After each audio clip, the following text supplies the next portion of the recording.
Hi folks, Joe Rebelo here, known in the internet martial arts world as Kenpojoe. Hey, I was watching somebody do a video on a particularly given technique on YouTube, and I was kind of like, things that make you go, And I wanted to go, again, welcome to elaborating upon Kenpo, obscure claws.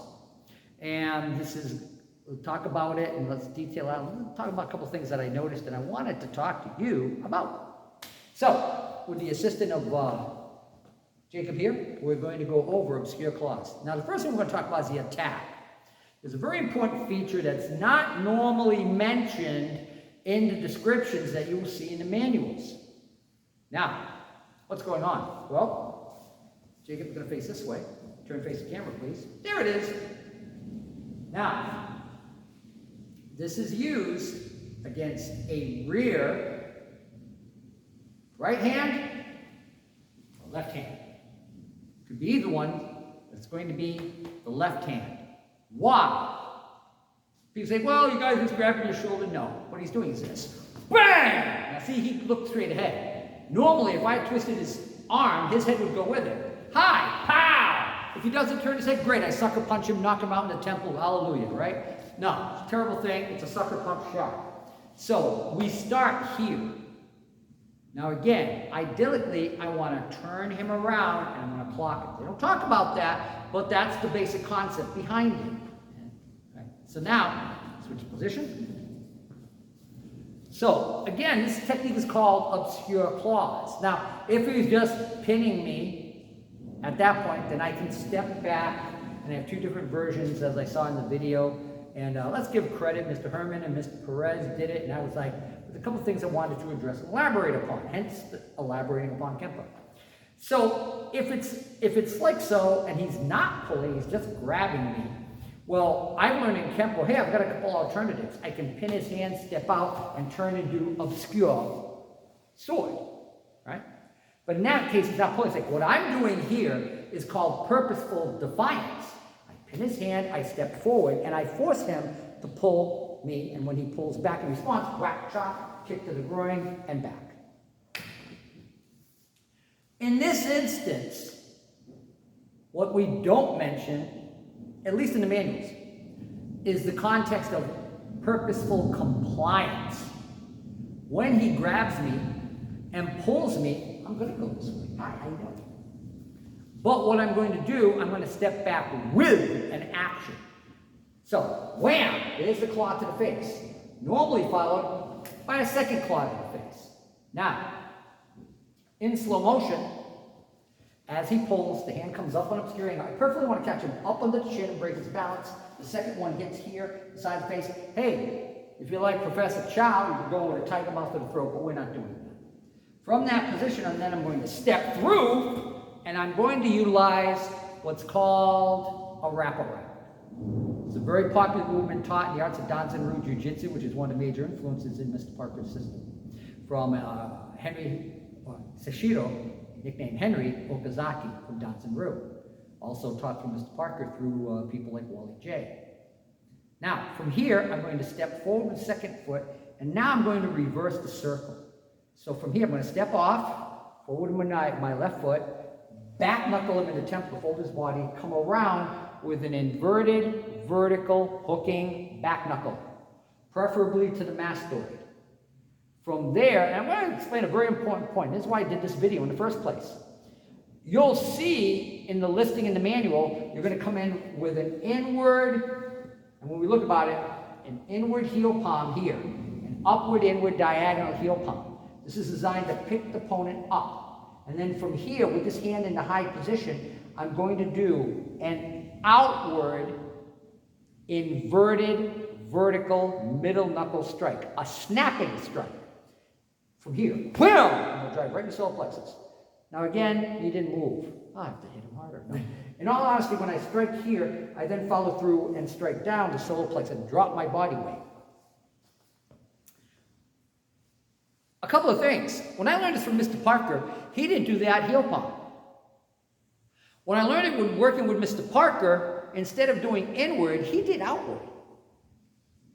And the intention, again, pull please. 1, 2, And I have to do it that way to really get the effect. Nothing against Jacob, I assure you. I'm going to step through and yank him. Gee, if I wanted to, could I really yank him around and then clock him with a shot here? That's one of the things taught in Danzaru Jiu-Jitsu, by the way. And now here's the cool part. That's what I'm going to mention about the aforementioned heel pop. Because when you do it that way, and if you'd be kind enough to go with me, I'm going to bring you anyway, pow! I would pop him up on, look at me. Hi, how are you? Look forward. Relax. Look at me. Straighten your posture. Ah, thank you. That's what I'm getting. I'm going to pick him up with that. Could I compound with that heel palm into a knife hand to the throat? Yes, you could. But again, that's not the way we learned it. But just want to talk about it, give you insight where it came from. Back again. So he pulls me. 1, 2, 3, 4, 5. And Mr. Parker would do it with a pushing down heel palm. And then at that point, stretching the sternum and then dropping through. Now, when I worked with Huck Plannas, he talked about a very important principle. And it was called, I shouldn't say principle, but a master key move, which is in several of the techniques in our system. It's known as the elephant trunk. Now, from a side view, we see that elephant trunk, which basically, in systems like Hung Gar Kung Fu, would be forming the shape of the crane. But here, we're going to close our hand, and again, I want to elaborate upon this. I'm going to close my hand, extend my middle knuckle, fold my index finger to lock it, to create lateral pressure so the middle knuckle does not yield. But this action is done in a snapping motion. It can be done inward, outward, overhead, underhand. In this case, it's done outward. So, at this point, grab my shoulders. Right, we go through this, 1, 2. We step through, pull the person forward and off balance. We then step with our left foot facing our work, outward back knuckle to the floating ribs, ripping through, inverted vertical hooking back knuckle. Why? I gotta check my watch, see what time it is. It's time to hit him. So I hit him here, and then I take this hand, I slap it here, and then immediately, wham! I'm gonna drop my body weight. This is a snapping motion. I'm gonna adjust myself a little bit so you see more clearly. Here. And again, the smaller the striking surface, the deeper the penetration. But I said, when I originally learned from Mr. Parker, I learned that. Then went back, and when I saw the video, I had to go back through my text and go, am I doing this right? It's like the same with heel pop. What are we talking about here? Limb versus center of mass. Hitting a limb, which includes the head, picking them up, or, in this case, hitting the sternum, and then with my hand in the upraised position, dropping, sinking, and torquing. Could I go from here and then go back and hammer back? I mean, 947 things from there. But that's the key I wanted to talk about. So when we do it in the air, I'll do it sideways so you get a better idea on this.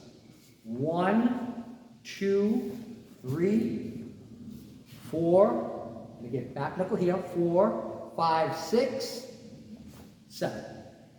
Snapping the hand. I normally recommend bringing the hand back up, maybe hit him with a back knuckle or open the back hand. Any number of things you can do. But you, from this position, pow, don't leave your hand down, bring your hands back up. Well, there you have it. Like I said, when I originally learned it,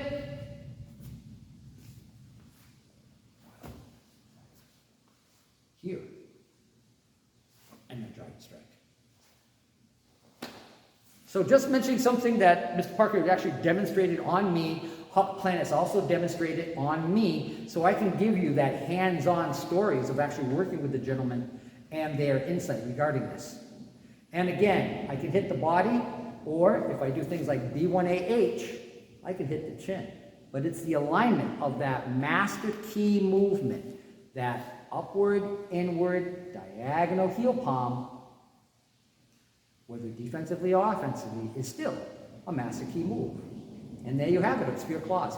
Oh, let's talk about one last thing before we go. Grab it again. Hey, we have another principle. Oh gosh, he pulled me so hard, man. He just yanked me, like, he pull again, yanks, he pulls me, and he didn't yank me that time. I don't know why he didn't yank me and pull me. I don't know, but he's got to pull me, yank me and pull me. Hi, oh, how are you? The button and the lever, an important Kenpo principle. In this case, the buttons are either my elbows or my knees. The lever is my arm swinging out. So some people will teach it as when you pull, that is actually catching on the arm offensively as a button. And once I make a point, by the way, that's going to blow out that bicep like a water balloon. I strike directly with that, and then pow, I get the claw from here. Excellent movement. But again, so I either move around it, but I don't want to move around it, I want to move into it. And he's going to hate me over this one, you know? It's really good stuff. And then he picks me up like this. Here's my jujitsu, right? That trap and lock. Then, of course, I reverse motion, back knuckle, check, oh, sorry, pick him up, whack. And that's what's used. It's a lifting action. It's a lifting motion. Could I use a variation of the iron palm and slap him in the sternum and make his heart fibrillate and do all those horrible things that you don't want people to have happen when they have heart attacks? Yes. I admit it, why lie? But that's the key. So thank you very much. I hope you got some insight out of it. I know I got insight out of watching. Again, thank you, Mr. Perez. Thank you, Mr. Herman. Thank you for producing those videos. I got another one coming up on captured leaves. I'm really looking forward to going over that. But for now, we've explored and elaborated upon obscure claws. Until next time, salute. Always remember, keep training.